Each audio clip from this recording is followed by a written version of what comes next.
Shalom Bapak dan Ibu Saudara. Kita akan mulai ibadah kita pada pagi hari ini. Kita boleh persiapkan setiap hati kita. Kita mau ambil satu sebentar.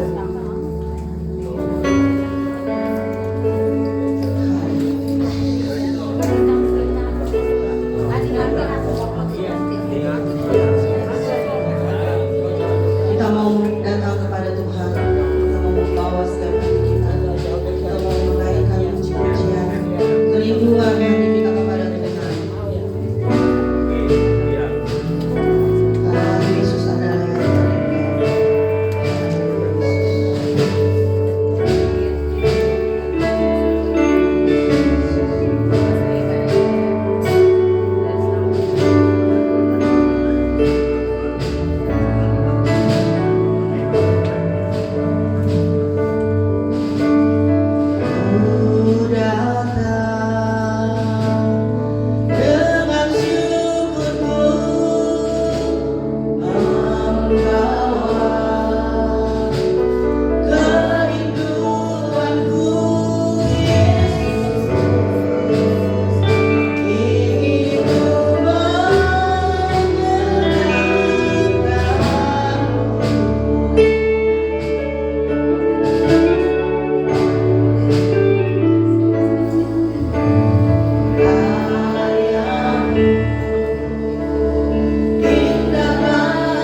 ibadah kami pada pagi hari ini. Biarlah Tuhan, apa yang kami lakukan Tuhan, untuk kami memuji-Mu, menyembah-Mu, semua boleh menyenangkan akan hati-Mu ya Bapa. Bapa yang baik, Kau urapi setiap kami, Kau jamah setiap hati kami, untuk kami boleh mendengarkan sebagian daripada firman-Mu Tuhan, yang akan ditaburkan oleh hamba-Mu. Biarlah Tuhan firman-Mu boleh tinggal tetap di dalam hidup kami, menjadi jalan di dalam kehidupan kami Tuhan. Mampukan setiap kami, Kau murnikan setiap hati kami, Kau urapi setiap hati kami ya Bapa, untuk kami punya fokus ya Tuhan, menyenangkan akan hati ya Bapa. Terima kasih Bapa yang baik, kiranya kami akan mulai ibadah kami pada pagi hari ini hanya di dalam satu nama, yaitu nama Tuhan Yesus Kristus. Haleluya. Amin. Puji Tuhan, kita mau datang kepada Tuhan dengan sungguh-sungguh. Kita rindu hanya kepada Tuhanlah kita mau menyembah Dia. Kita mau datang dengan segala ucapan syukur kita, segala puji syukur hanya bagi-Mu Tuhan. Amin. Haleluya.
Tiada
yang melebihi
hidup kami.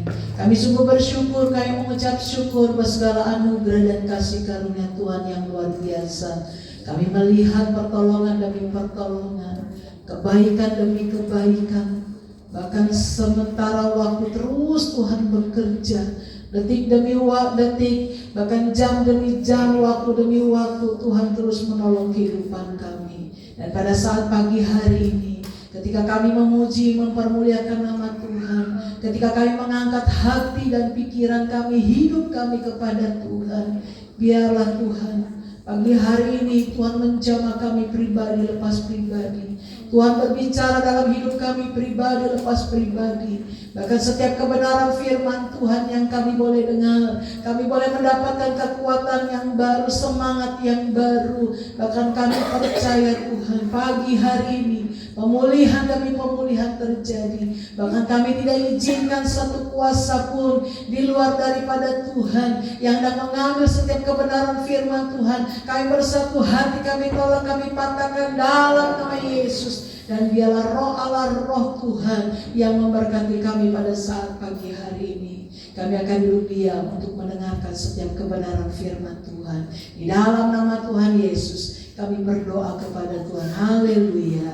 Amin. Puji Tuhan. Shalom. Apa kabarnya Bapak Ibu Saudara?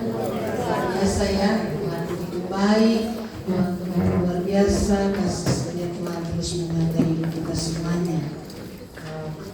Puji Tuhan ya. Baik, sama-sama kita membuka Alkitab kita di dalam kitab Amsal pasal yang ke-16.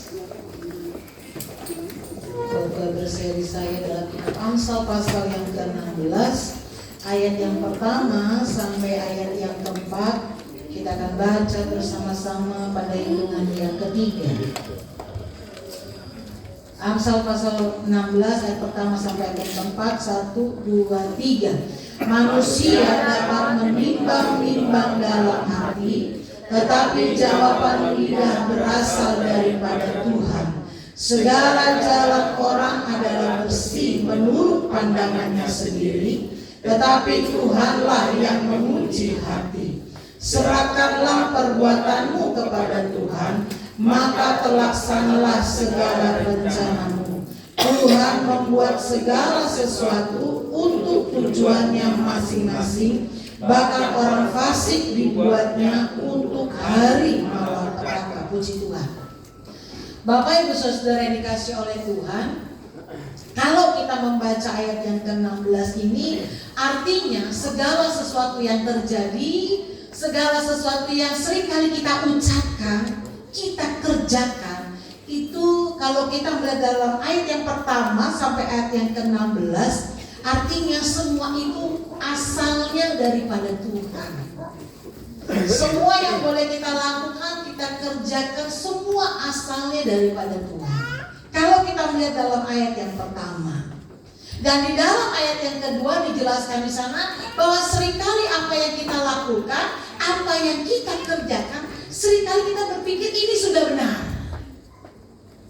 Karena dalam ayat yang kedua dikatakan segala jalan orang adalah bersih menurut pandangannya sendiri. Jadi seringkali mungkin waktu kita berkata aku lakukan A, aku lakukan B, menurut pandangan kita itu sudah bersih menurut pandangan kita. Tetapi Alkitab katakan dalam ayat yang kedua, Tuhanlah yang menguji setiap hati. Artinya memang boleh itu terjadi, semuanya dapat terjadi demikian. Tetapi ingat dalam ayat yang kedua, Tuhanlah yang menguji setiap hati. Hati saya, hati Bapak Ibu Saudara diuji, dilihat, dinilai oleh Tuhan. Bahkan dikatakan di sana dalam ayat yang keempat, saya akan lanjut dalam ayat yang keempat dikatakan demikian. Tuhan membuat segala sesuatu untuk tujuannya masing-masing. Bahkan orang fasik dibuatnya untuk hari malapetaka. Kalau kita melihat kata-kata orang fasik, Bapak Ibu Saudara, orang fasik ini dalam Alkitab ini bukan dikatakan orang yang tidak percaya kepada Tuhan. Orang fasik di sini adalah orang yang memang tahu tentang kebenaran firman Tuhan, tetapi menolak setiap kebenaran itu sendiri. Mereka menolak Tuhan, mereka menolak setiap kebenaran firman Tuhan, dan mereka memberontak kepada firman Tuhan. Nah, orang-orang yang demikianlah Alkitab katakan dalam ayat yang keempat seringkali dipakai untuk menjadi hari malapetaka. Bapak Ibu Saudara, waktu saya membaca ayat ini, saya merenungkannya dan saya menimbangnya. Saya lihat ada satu peristiwa yang memang terjadi yang Tuhan izinkan di dalam kehidupan Yusuf. Memang beberapa waktu yang lalu saya membawakan contoh itu hanya sekilas.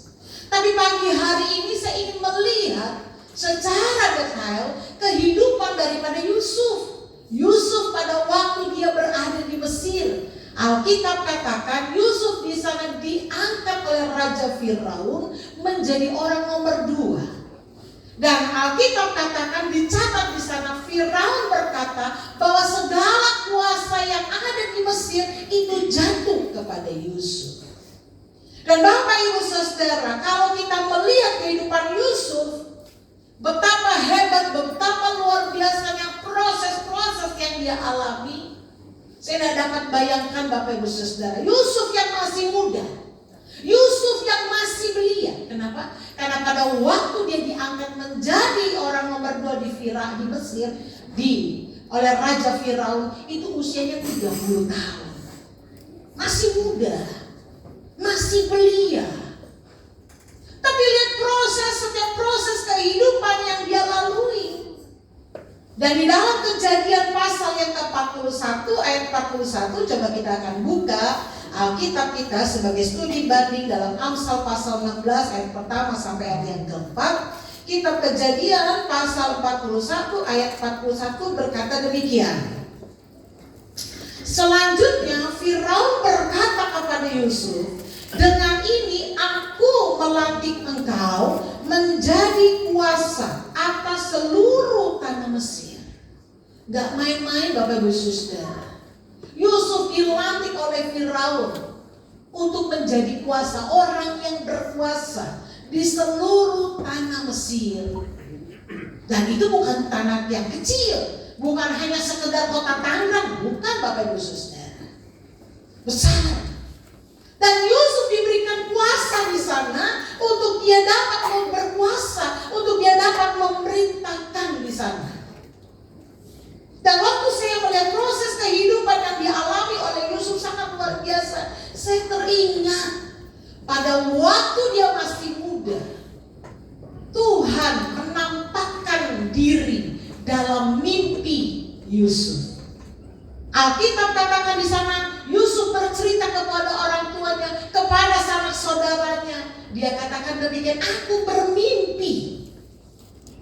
Mimpiku, dia katakan. Nanti baca dalam ayat-ayat yang ke-37, 39, nanti baca di rumah ya. Tapi dalam mimpi yang pertama dia katakan gini, saya bermimpi loh. Ayah, ibu, kakak-kakakku, aku bermimpi. Lalu orang tua tanya, sanak saudara tanya, mimpinya apa? Seluruh berkas gandum ini kakak-kakakku dan ayah dan ibu semuanya tunduk kepada berkas gandumku. Mimpi yang pertama. Tidak lama lagi Tuhan tampakkan diri dalam mimpi kepada Yusuf. Mimpi yang kedua, dia katakan bintang-bintang kakakku, matahari dan bulan semua sujud kepada bintangku. Sehingga orang tua ayahnya berkata demikian, apakah kamu gila ya? Masa bintangku, bulan, semuanya kami harus menyembah kepada engkau? Perkataan orang tua. Tapi ayahnya katakan sekalipun dia berkata demikian, dia tetap menyimpan itu dalam hatinya. Bapak Ibu Saudara yang dikasih oleh Tuhan, lihat. Sebelum dia mengalami setiap proses-proses kehidupan, Tuhan sudah kasih dulu sesuatu. Bahwa dia akan menjadi orang nomor 1, bahwa dia akan menjadi orang penting. Tetapi apakah dia langsung menjadi orang yang nomor penting dalam ayat yang ke-41? Tidak. Ada proses-proses yang harus dia alami. Dan proses Bapak Ibu Saudara. Kalau diprosesnya langsung dikasih uang, dikasih mobil, dikasih motor, kita bersyukur. Tapi proses yang dia harus alami, proses yang sangat sulit. Dan di dalam proses yang sangat sulit itu, Yusuf menjalaninya dengan segala ketaatan dan kesetiaan kepada Tuhan. Proses dari mimpi untuk menjadi sebuah kenyataan itu panjang, Bapak Ibu Saudara, dan tidak gampang, sukar dan sulit. Tetapi kita melihat bahwa mimpi-mimpi itu terjadi menjadi satu kenyataan waktu dia menjalani setiap proses. Prosesnya dengan apa? Ketaatan dan kesetiaan. Kalau kita melihat dalam kitab Kejadian pasal 45 ayat 7 sampai ayat yang ke-8, itu nanti perkataan Yusuf kepada saudara-saudaranya. Yusuf katakan bahwa aku disuruh oleh Tuhan, aku diizinkan oleh Tuhan. Tapi proses-proses yang terjadi di sana gak mudah, gak sulit.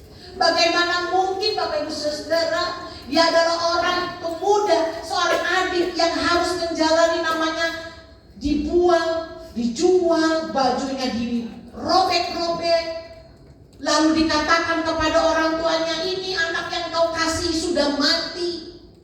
Dia harus masuk dalam lubang. Oleh siapa?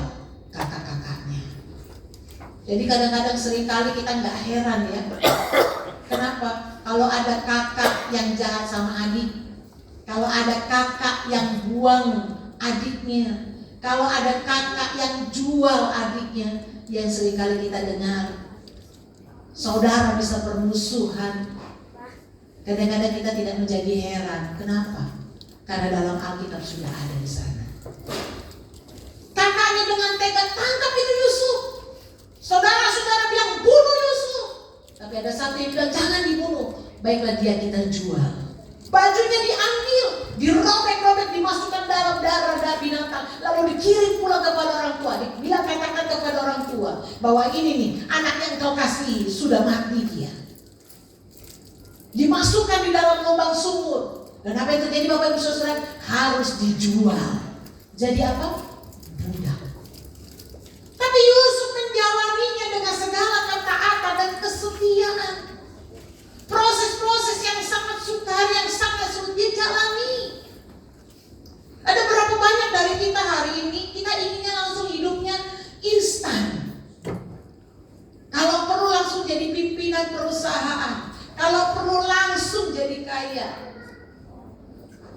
Suatu saat Jen itu berkata demikian, saya pengen langsung kaya. Kayaknya saya pengen langsung kaya mami. Saya bilang gini, kecuali kamu anak konglomerat. Tapi kamu harus kerja keras, saya bilang. Ada banyak dari kita gak mau susah. Kita gak ingin mengalami kesulitan. Janji Tuhan masa depan penuh dengan rancangan. Masa depan itu penuh dengan harapan, betul Bapak Ibu Saudara. Tapi ingat baik-baik, seringkali Tuhan izinkan ada proses-proses kehidupan yang harus kita alami. Dan bersyukur Bapak Ibu Saudara kalau kita mengalami setiap prosesnya Tuhan. Tapi ingat baik-baik, engkau harus mengerjakannya dengan ketaatan dan kesetiaan kepada Tuhan. Engkau harus tetap taat. Engkau tetap harus setia kepada Tuhan. Dan di dalam perjalanan hidup daripada Yusuf, tahukah Bapak Ibu Saudara, pada waktu Yusuf menjadi orang nomor 1, orang nomor 2 itu di Mesir, orang yang sungguh luar biasa berkuasa, Fir'aun ganti nama Yusuf. Namanya itu jadi Zafnat Paenah. Kenapa? Ada banyak sekali terjadi. Kalau orang Israel itu masuk ke dalam Mesir, banyaknya mereka diganti namanya. Daniel, Sadrak, Mesak, Abednego, waktu mereka masuk dalam negeri Babel, nama mereka pun diganti. Maksudnya kenapa namanya kok bisa diganti? Karena mereka ingin orang-orang Mesir, orang-orang Israel, bangsa Yahudi ini menjadi mirip seperti mereka, diubah identitasnya. Tapi lihat yang dialami oleh Yusuf, sekalipun itu terjadi, dia tidak pernah melupakan bahwa dia orang Israel. Bapak Ibu Saudara, saya mau bilang begini, seringkali dalam hidup kita, kesulitan proses-proses kehidupan yang kita jalani jangan membuat identitas kita sebagai orang percaya ini hilang. Kadang-kadang ada orang yang menawarkan hal yang menggiurkan, yang menguntungkan hidup kita, tapi dengan imbalan apa? Menghilangkan identitas kita sebagai orang percaya. Kadang-kadang kita malu menjadi orang percaya mungkin. Kita malu menjadi orang yang menjadi pengikut Kristus. Bapak Ibu Saudara, saya pernah katakan di dalam minggu-minggu yang kemarin. Hari ini Bapak Ibu Saudara bisa bergereja, duduk manis, beribadah, Anda bersyukur. Kenapa? Karena ada waktunya. Masa itu akan hilang. Kalau engkau ingin beribadah, nyawa yang menjadi pilihannya. Betul. Ada berapa banyak dulu peristiwa di Cina itu, di negara RRC sana. Mereka waktu harus beribadah, mereka harus berkorban dengan nyawa. Tidak hanya sampai di sana Bapak Ibu Saudara. Ada sebuah buku yang menceritakan kematian orang-orang percaya menjadi pengikut Kristus. Suatu saat itu saya lupa bukunya di mana, tapi ada pendeta yang bersaksi di daerah Banyuwangi. Ini betul. Terjadi beberapa puluh tahun yang lalu. Seorang anak Tuhan, anak percaya sedang beribadah, semua sedang ibadah. Tapi hari itu komunis datang. Ini di Indonesia Bapak Ibu Saudara, dan itu ada bukunya. Semua sudah lari, lompat tembok, semua lari. Dan waktu itu masuk datang komunis, hanya tinggal pendeta, hanya tinggal itu penatua gereja, hanya tinggal satu aktivis, dan tinggal satu anak sekolah minggu. Lalu komunis bilang, angkat ini gambar Tuhan Yesus. Disuruh ludah. Apa yang terjadi Bapak Ibu Saudara? Yang pertama yang meludah adalah Pak Pendeta. Karena Pak Pendeta suruh, ayo Pak Pendeta, meludah di foto Tuhan Yesus atau engkau mati. Pak Pendeta ini meludah. Jalan. Lalu penatua gereja, ayo ludah. Ini kejadian asli di Indonesia beberapa puluh tahun yang lalu, dan ini tercatat dalam sebuah buku. Ludah. Penatua lewat. Semuanya lewat. Tinggal satu anak kecil, anak sekolah minggu. Dia menangis, dia katakan, Tuhan Yesus, Tuhan Yesus, Tuhan Yesus. Dan foto itu dilap dengan bajunya sambil menangis. Lalu komunis ini bilang, sini kamu anak kecil. Lalu komunis ini bilang begini, beberapa puluh tahun yang lalu di Indonesia, bagaimana kalian mengajarkan untuk setia, untuk taat kepada Tuhanmu, kau sekarang saja sedang meludah Tuhan. Dan tahu Bapak Ibu Saudara, akhirnya pendeta, penatua, aktivis ini mati ditembak, dan anak ini selamat, dan anak ini masuk sekolah Alkitab. Dan itu tercatat, dia tulis bukunya. Banyak hari ini proses-proses kesulitan. Mungkin kau tidak sesulit yang dulu yang terjadi. Mungkin kau tidak sesulit pada waktu gereja mula-mula itu dibuat. Rasul-rasul, tahu Bapak Ibu Saudara, 12 rasul itu harus mati dengan martir. Bahkan di India Bapak Ibu Saudara, tangan satu diikat oleh kuda, tangan satu diikat oleh kuda. Kuda itu disuruh jalan, di sana suruh jalan. Terputus tangan yang kiri, terputus tangan yang kanan, terbelah semua kakinya. Harus sampai demikian, menghadapi kesulitan, tapi tetap taat dan setia kepada Tuhan. Saya tidak tahu Bapak Ibu Saudara, masalah apa yang sedang kau alami. Apa karena mungkin hari ini kau tidak makan, mungkin hari ini kau tidak bisa melakukan apa-apa.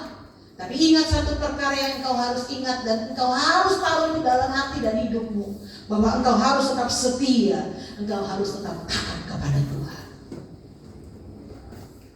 Hari ini saya tidak mengajarkan orang percaya itu harus kaya, enggak. Kalau engkau diberkati Tuhan, itu adalah berkat Tuhan bagimu.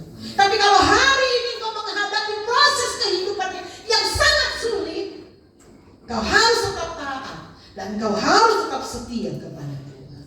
Ini yang dialami oleh Yusuf. Coba pada waktu itu Yusuf tidak taat, Yusuf tidak setia, dia tidak akan pernah melihat kemuliaan Tuhan dalam hidupnya. Yang kedua adalah dalam kehidupan Yusuf adalah dia tidak menggunakan kesempatan untuk berbuat dosa. Ingat, zaman dulu ada Bang Napi setiap siang di RCTI. Ingat kata-kata terakhirnya, kejahatan terjadi karena ada kesempatan. Kejahatan terjadi karena ada kesempatan. Yusuf pun alami sama. Rumah tidak ada siapa-siapa, rumah itu kosong. Yang ada hanya siapa? Yusuf dan istri Potifar. Tapi lihat yang terjadi. Dia tidak menggunakan kesempatan untuk berbuat dosa. Dan kejahatan itu terjadi memang kadang-kadang ada kesempatan. Tapi dalam hidup prinsipnya Yusuf adalah di tengah-tengah kesempatan yang ada, dia tetap teguh untuk berbuat kebenaran. Dia tetap teguh untuk melakukan setiap perintahnya Tuhan. Ada hari ini ada kesempatan Bapak Ibu Saudara. Orang lain tidak lihat, orang lain tidak tahu, orang lain tidak mengerti, orang lain tidak paham. Dan waktu kesempatan itu terjadi, mana yang kita pilih? Apakah kita tetap teguh untuk memegang kebenaran firman Tuhan? Ataukah kita memilih untuk berbuat dosa? Kita paham Bapak Ibu Saudara. Beberapa waktu ini saya melihat di media sosial, karena saya sedang memperhatikan sesuatu, jadi saya suka scroll gitu. Kok ada berita tentang kesehatan? Tahukah Bapak Ibu Saudara, hari ini anak muda-muda, saya sampai bilang begini sama Bapak Gembala, saya takut rasanya. Umur masih belasan, masih duduk dalam bangku sekolah, tapi kehidupan yang jauh dari kebenaran itu telah terjadi. Hidup di dalam dosa. Saya tidak tahu Bapak Ibu Saudara, hari ini penyimpangan itu terjadi. Hidup di dalam dosa. Lalu kita seakan-akan berkata, oh itu biasa. Oh itu memang terjadi bagi anak-anak muda, bagi orang-orang. Suami istri yang bekerja jauh-jauhan. Hati-hati, banyak dosa di sana. Anak-anak muda waktu engkau pacaran, hati-hati, banyak dosa di sana. Ini terjadi Bapak Ibu Saudara. Dosa itu menggoda, dosa itu menggiurkan. Dia memberikan pilihan yang menarik. Orang sehingga tergiur. Coba bayangkan Bapak Ibu Saudara, seringkali istri Potifar itu menggoda, sampai akhirnya Yusuf itu lari. Waktu dia lari Bapak Ibu Saudara, bajunya ditarik sampai robek. Tapi Yusuf tetap lari pergi. Dan tahu Bapak Ibu Saudara, dia katakan kepada orang ini, baginya Yusuf, dia ingin menodai aku. Kesempatan ada Bapak Ibu Saudara. Waktu dia di rumah Potifar pun Yusuf berkuasa. Yusuf katakan, betul aku berkuasa atas ini semua, tapi tidak dengan kehidupan daripada engkau. Ini terjadi Bapak Ibu Saudara. Hati-hati. Hari-hari dosa sungguh sangat-sangat mengikat. Bahkan ada seorang dokter mengatakan kalau ini tidak dapat dirubah, ini tidak dapat mereka ini tidak harus ke rumah sakit jiwa karena sudah merasuk ke kejiwaan. Coba bayangkan, dosa itu sudah masuk ke dalam jiwa. Tentang apa? Seksualitas. Hati-hati Bapak Ibu Saudara. Jaga hidupmu baik-baik. Kalau engkau masih muda, jaga hidupmu baik-baik. Kalau engkau sudah berumah tangga, jagalah hidupmu baik-baik. Hidup ini sementara dan hidup ini sangat singkat. Apa yang sedang kau berikan sebuah teladan? Saya melihat Yusuf memberikan sebuah teladan yang baik. Saya pun belajar Bapak Ibu Saudara. Kata siapa? Bapak Ibu Gembala, Bapak Ibu Pendeta, aktivis. Siapa bilang pernah tua? Justru itu yang digoda. Justru itu yang terus dikejar-kejar. Ingat dalam khotbah saya minggu yang lalu, beberapa waktu yang lalu, penguasa-penguasa, penghulu-penghulu, pemerintah-pemerintah, bahkan setan-setan itu semua ingin mengganggu, ingin menghancurkan, ingin membinasakan orang-orang percaya. Sama dalam waktu Yesus dicobai, waktu iblis itu pergi, iblis katakan apa? Alkitab katakan apa? Iblis itu pergi menunggu waktu yang tepat. Kalau Anda lemah di dalam Tuhan, kalau Anda lemah di dalam berdoa, hati-hati Bapak Ibu Saudara. Kalau engkau tidak menaruh hati ini untuk hidup takut akan Tuhan, engkau tidak menaruh pikiran ini dengan baik, engkau sebentar akan hanyut. Dan ingat baik-baik, hidup ini haruslah kita menjadi contoh dan teladan. Yang ketiga adalah Yusuf katakan di sana, waktu Kejadian pasal yang ke-45, dia katakan Tuhan menyuruh aku datang lebih dulu untuk menolong engkau, memberkati engkau, memberikan makan kepada engkau. Dia katakan kepada kakak-kakaknya. Yang ketiga adalah dia memberi diri untuk selalu berbuat baik. Bapak Ibu Saudara, hari ini kadang-kadang berbuat baik itu susah dilakukan. Banyak orang senang membuat orang lain susah. Hari ini banyak sekali orang itu senang kalau dia membuat orang lain susah. Tapi kita belajar Bapak Ibu Saudara untuk melakukan setiap kebaikan. Pada waktu Yusuf bermimpi bahwa dia akan diangkat oleh Tuhan, saudara-saudaranya akan menyembah dia. Apakah dia langsung menerima jawaban itu? Tidak. Tapi Alkitab katakan pada waktu Yusuf mulai bermimpi dan menceritakan, saudara-saudaranya sudah menyimpan sakit hati, saudara-saudaranya sudah menyimpan kekecewaan. Tetapi Yusuf masih apa? Yusuf masih memberikan makanan kepada kakak-kakaknya di padang. Karena orang tuanya bilang, Yusuf ini antar makanan bagi kakak. Dia tetap lakukan kebaikan. Dia tetap kerjakan kebaikan itu. Pada waktu dia di penjara pun dia tetap melakukan kebaikan. Dia tolong mengartikan mimpi daripada juru minum dan juru roti. Yang selanjutnya adalah pada waktu dia menjadi orang nomor 2 di Mesir, dia tetap melakukan kebaikan untuk siapa? Kakaknya. Untuk siapa? Ayahnya. Untuk siapa? Keluarga besarnya. Karena pada waktu itu Yusuf memindahkan Israel, memindahkan Yakub bersama dengan anak-anaknya, cucu mantu, cucu semua 77 orang. Itu pindah semua dari Kanaan menuju Mesir. Dan Yusuf memelihara hidup mereka. Hari ini Bapak Ibu Saudara, saya tidak tahu siapa yang sedang berbuat jahat dalam hidupmu. Apakah engkau sekarang sedang dirugikan? Apakah engkau hari ini sedang dikecewakan? Apakah engkau sekarang ini sedang diberikan sakit hati mungkin kepada dari suami, dari istri, dari anak, mungkin dari mantu, dari cucu, saya tidak tahu. Tapi Tuhan ajarkan lewat teladan daripada Yusuf untuk kita selalu belajar berbuat baik. Kitab Galatia pasal 6 ayat 9 sampai ke 10. Dikatakan jangan jemu-jemu untuk berbuat baik. Galatia pasal yang ke-6 ayat yang ke-9 sampai ayat yang ke-10. Janganlah kita jemu-jemu berbuat baik, karena apabila sudah datang waktunya kita akan menuai jika kita tidak menjadi lemah. Ayat yang ke-10. Karena itu selama masih ada kesempatan bagi kita, marilah kita berbuat baik kepada semua orang, tetapi terutama kepada kawan-kawan kita seiman.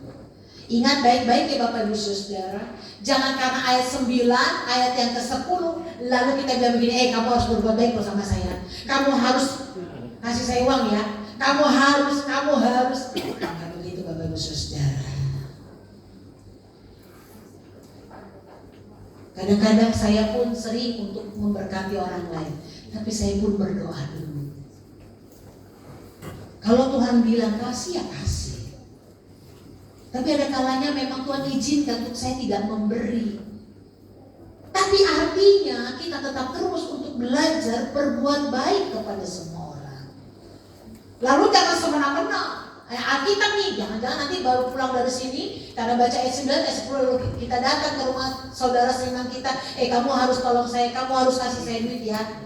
Karena tadi Alkitab bilang jangan jemu-jemu berbuat. Berdoa Bapak Ibu Saudara.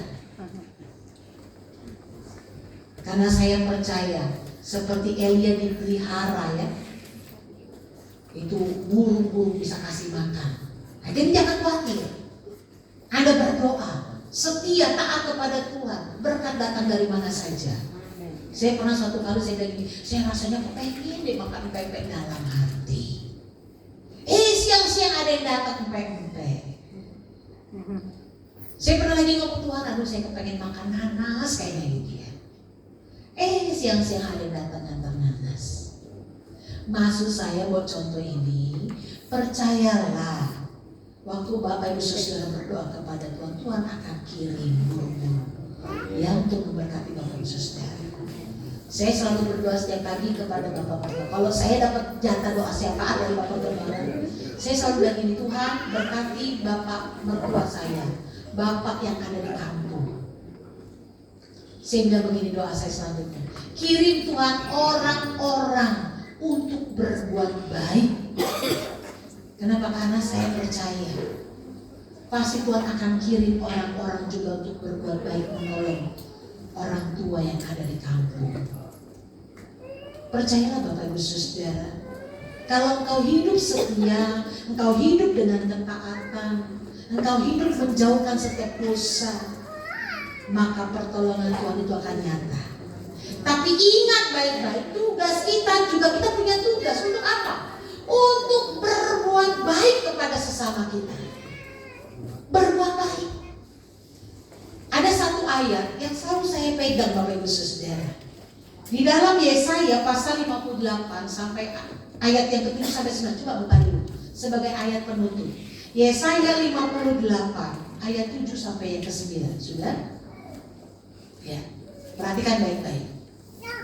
Supaya engkau memecah-mecah rotimu bagi orang yang lapar dan membawa ke rumahmu orang miskin yang tak punya rumah.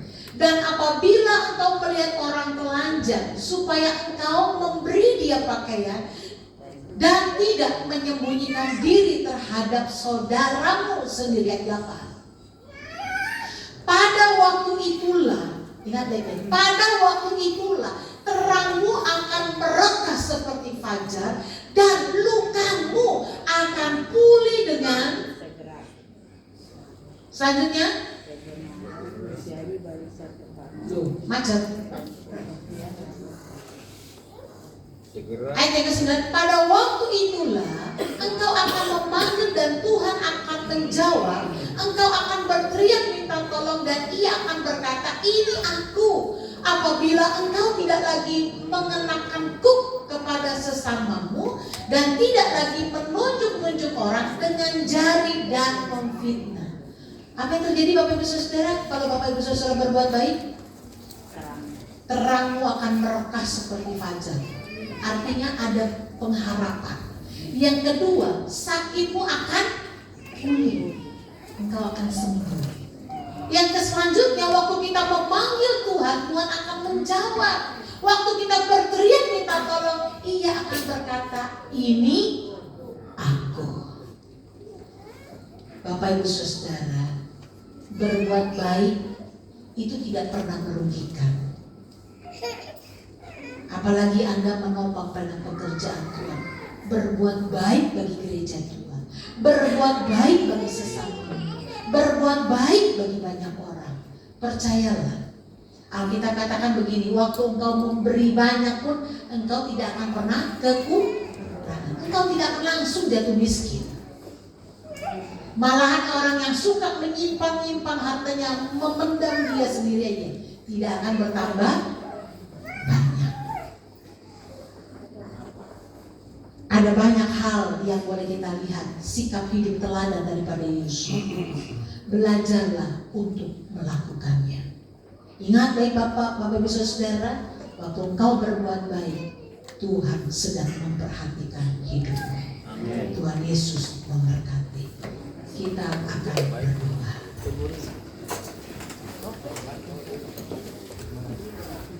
Haleluya Tuhan. Terima kasih Yesus.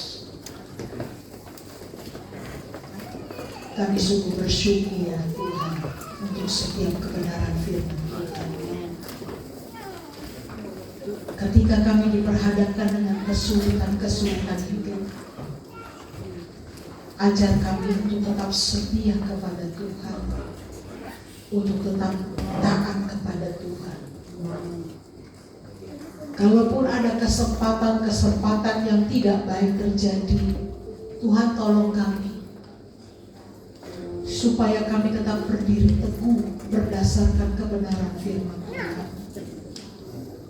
Ajar kami Tuhan untuk menjadi pelaku-pelaku firman Tuhan, bukan hanya sekedar mendengar kebenaran firman Tuhan, tapi ajar kami untuk melakukan kebenaran firman Tuhan. Ajar kami untuk berdiri teguh sebagai orang yang memandang kepada Tuhan. Dan Tuhan tolong kami ketika kami diberkati Tuhan, ataupun saat ini kami sedang mengalami kelemahan-kelemahan, Tuhan tolong kami untuk kami tetap terus melakukan perbuatan baik. Karena ketika kami tidak lemah, kami akan menerima tuaian daripada Tuhan. Dan ketika kami memperhatikan sesama kami, memperhatikan gereja Tuhan, memperhatikan pelayanan pekerjaan Tuhan, seperti janji Tuhan dalam kitab Yesaya, bahwa terang kami akan merekah seperti fajar, dan Tuhan akan memulihkan kami dengan segera. Tuhan akan memberikan kami kesembuhan. Dan ketika kami berdoa dan memanggil nama Tuhan, Tuhan hadir dalam doa kami dan Tuhan memberikan jawaban. Terima kasih Tuhan, terima kasih. Berkati kami pribadi lepas pribadi. Ampuni sekiranya ada dosa dan kesalahan yang telah kami perbuat. Layakkan kami Tuhan menjadi umat-Mu. Layakkan kami untuk menjadi orang-orang yang berdiri di atas kebenaran firman Allah. Tolong kami Tuhan dalam kami menjalani kehidupan kami. Tuntun kami Tuhan, supaya hidup ini hanya hidup yang menjadi berkat, menjadi terang, menjadi garam, sehingga hanya nama Tuhan saja yang dipermuliakan. Berkati di antara kami yang datang pagi hari ini. Kalau kami sedang mengalami kesusahan, kami sudah mengalami proses kehidupan, Tuhan tolong kami, mampukan kami. Kalau ada yang sakit, Tuhan jamah sembuhkan dalam nama Yesus. Yang lemah Tuhan kuatkan, yang susah Tuhan berikan penghiburan. Bahkan ketika kami berdoa dan memanggil nama Tuhan, Tuhan hadir dalam setiap doa kami. Kami yang hidup di atas, kami yang hidup di bawah, kami yang di depan, kami yang di belakang, Tuhan melawat kami pribadi lepas pribadi. Dan biarlah firman Tuhan menjadi rema dalam kehidupan kami. Di dalam nama Tuhan Yesus kami berdoa kepada Tuhan. Haleluya. Amin.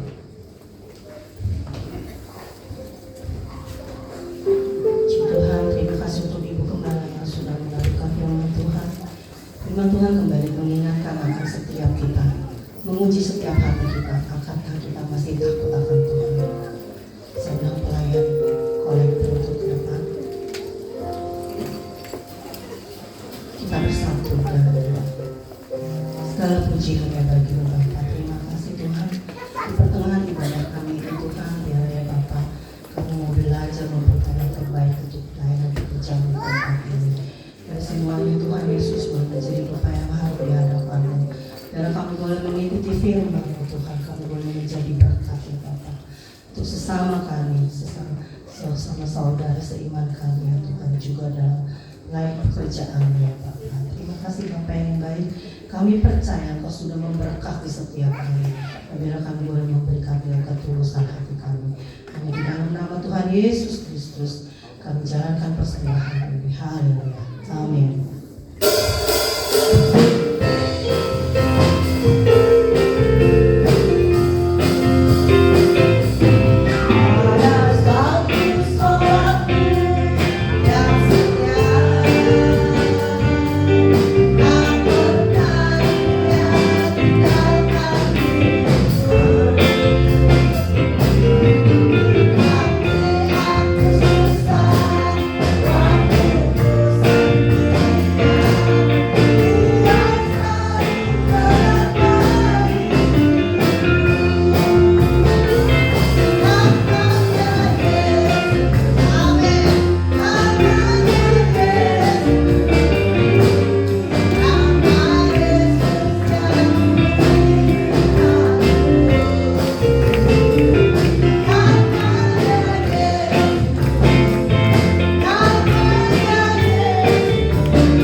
Diucapkan selamat kepada keluarga Bapak Daniel Stephen dan Ibu Farina.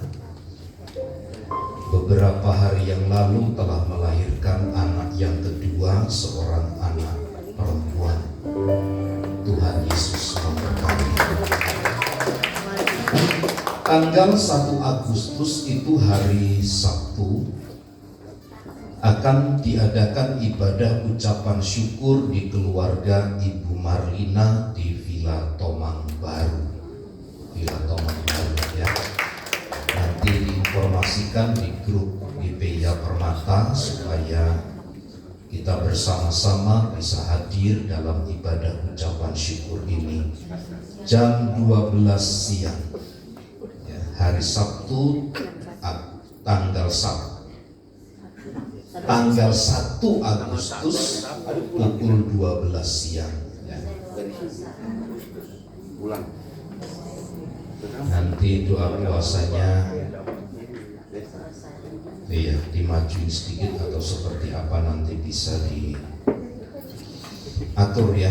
Kita berdoa bagi jemaat Tuhan yang sakit, yang lemah, kiranya Tuhan menguatkan mereka sekalian. Saya kira demikian beberapa pengumuman yang saya sampaikan. Tuhan Yesus memberkati. Mari kita berdiri, kita akhiri ibadah dalam doa. Segala puji, hormat, syukur.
jemaat Tuhan yang hadir pagi hari ini. Diberkatilah rumah tangga dan keluarga kami. Diberkati segala usaha dan pekerjaan kami, baik kami sebagai suami, sebagai istri, sebagai anak, sebagai orang tua. Pimpinan, lawatan, dan kuasa dari Allah menyertai kami.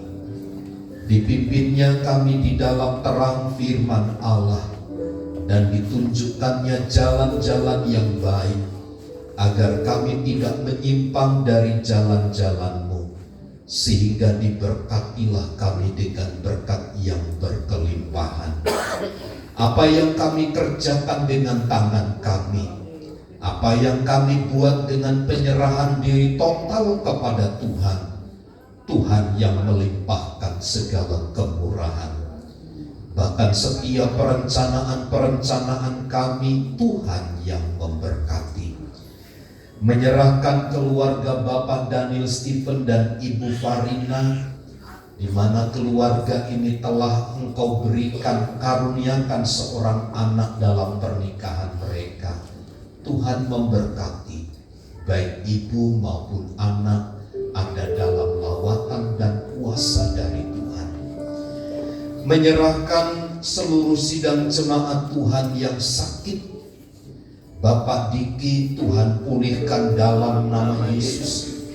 Opung Bonar terus nyatakan kemurahan dan kebaikan Tuhan. Ibu Maria, Tuhan jamah dalam nama Yesus. Ibu Aha, Tuhan jamah dalam nama Yesus. Oma Mariani, Tuhan jamah dalam nama Yesus. Anak kami Kerin, hamba mohonkan pertolongan dan anugerah-Mu. Diberkatilah dengan kesembuhan dalam nama Yesus. Demikian berdoa bagi Ibu Ria Ware yang sedang mengandung. Tuhan tolong berkati kandungan, beri kesehatan, kekuatan yang baru sampai pada masa melahirkan, ada dalam perkenanan Tuhan. Diberkati bangsa dan negara kami, diberkati pemimpin-pemimpin bangsa kami, berkati gereja-gereja Tuhan dimanapun berada, dan berkatilah gereja di tempat ini.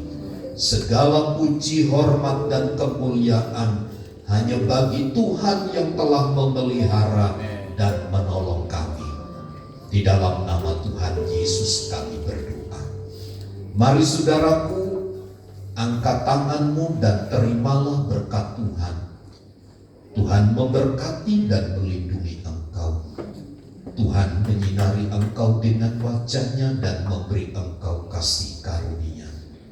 Tuhan menghadapkan wajah-Nya kepadamu dan memberi engkau damai sejahtera.